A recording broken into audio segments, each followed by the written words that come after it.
Hi folks, welcome back. We are on the last segment of question 3 in activity 2, proving properties of parallelogram. When we last left off, we were looking at our figure here, A, B, C, D. We had considered two properties to prove when thinking about how to prove that our figure is a parallelogram. And the last video focused on looking at slope to prove that opposite sides are parallel. And in this video, we'll be focusing on the second property, proving that opposite sides are congruent. So in essence, we basically need to prove that segment AB is congruent to segment DC, and that segment AD is congruent to segment BC, right? These are the opposite sides.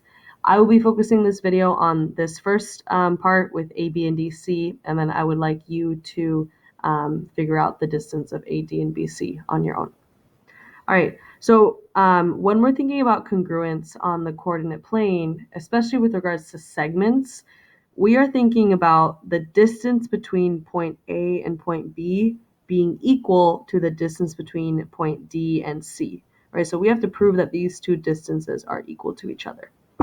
And a very useful tool when we're trying to find distance on the coordinate plane is to use right triangles and the Pythagorean theorem.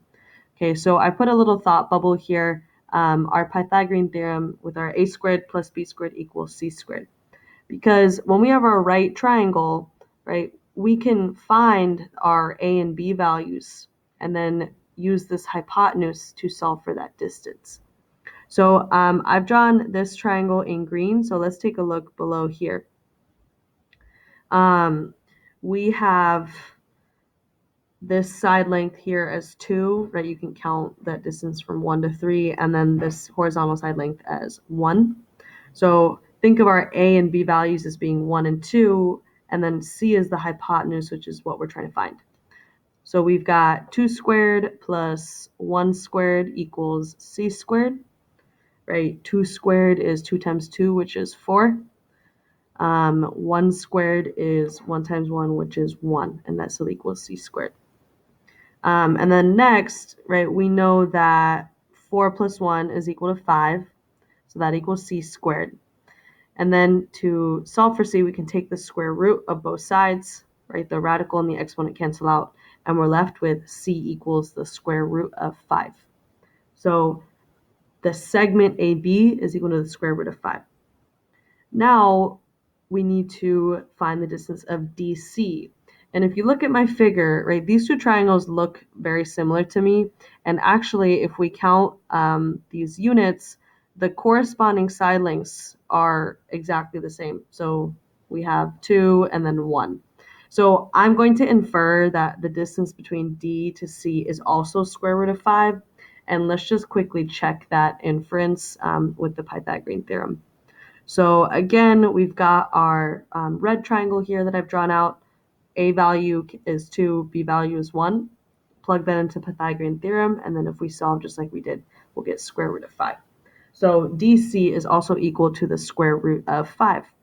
So since AB and DC both have a length of the square root of 5, segment AB is congruent to segment DC.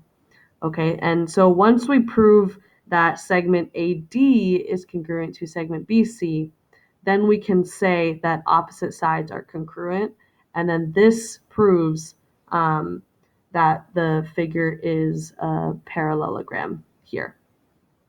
There's one last thing I want to mention in terms of the first property we were looking at with the opposite sides being parallel. So we had found the slopes of AB and DC. When you're thinking about the slope of AD and BC, right? I'll put like a star here. The slope of AD is undefined because when we have vertical lines, right, the slope actually does not exist and is undefined. But BC and AD both have undefined slopes. So we can think of it as like having the same slope, even though they're both undefined and they don't exist. And that still proves to us that AD and BC are congruent. AD and BC are parallel. So overall, folks, we broke down this problem into just two properties that related to our coordinate geometry unit. We proved that opposite sides are parallel through looking at the slope and seeing whether the slopes were equal. And then we proved that opposite sides are congruent through applying right triangles, Pythagorean theorem, to find the distance. Okay, so please kind of summarize this, internalize this, and then you can type in your responses into the Desmos activity.